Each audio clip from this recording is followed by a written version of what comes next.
पुत्रवान तथा धार्मिक मनुष्य की दुर्गति कभी नहीं होती। जिसका पुत्र हो जाता है उसकी वो दुर्गति कभी नहीं होती। एक निवारण मिल गया। और यदि अपने पूर्वार्जित कर्मों के कारण पुत्रोत्पत्ति में विघ्न हो तो उस किसी उपाय से पुत्र की उत्पत्ति संपन्न करे। मान लीजिए आपका पुत्र न होता हो तो किसी भी उपाय से पुत्र को उत्पन्न कर ले, क्योंकि बिना पुत्र रहित लोग इन नरकों में ये चीजें भोगते हैं, बताया ना।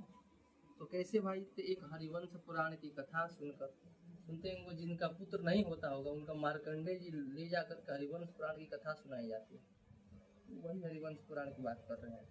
विधान पूर्वक सतचंडी यज्ञ करके तथा भक्ति पूर्वक शिव की आराधना करके विद्वानों को पुत्र की उत्पन्न करना चाहिए, जिनका पुत्र न हो। यतः पुत्र पितरों की पुम नामक नरक में रक्षा करता है, ठीक है ना। पुत्र जो है पितरों की पुम नामक नरक में रक्षा करता है, अतः स्वयं भगवान ब्रह्मा ने ही उसे पुत्र नाम से कहा है।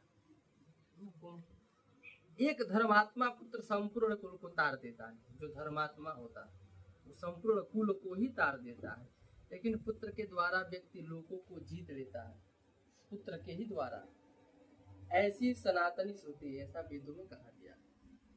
इस प्रकार वेदों ने भी पुत्र के उत्तम महात्मा को कहा, इसलिए पुत्र का मुख देखकर के मनुष्य पितृ ऋण से मुक्त हो जाता है। पितृ ऋण होती है ना, 5 ऋण होता है ना, पितृ ऋण, मातृ ऋण, गुरु ऋण, भूमि ऋण, और एक ऋण कौन सा होता है? पितृ ऋण, मातृ ऋण, गुरु ऋण, ऋषि ऋण, हाँ, भूमि ऋण, ये 5 ऋण होती है। अब पुत्र जो है कि पितृ ऋण कैसे कटेगा? भाई आप किसी का कर्जा लेंगे तो आपको देना पड़ेगा ना। तो जब आप पितृ ऋण को प्राप्त होते हैं तो संतान उत्पत्ति से आप पितृ ऋण से मुक्त हो जाते हैं। अब मातृ ऋण कैसे कटेगा? तो कन्यादान करके आप माता के ऋण से मुक्त होते हैं।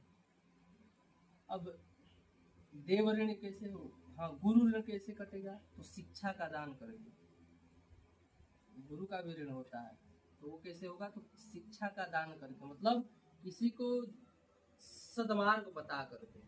एक अन्न ऋण भी होता है, भूमि ऋण जिसको बोलते हैं, वो कैसे कटेगा? तो अन्न का दान करके।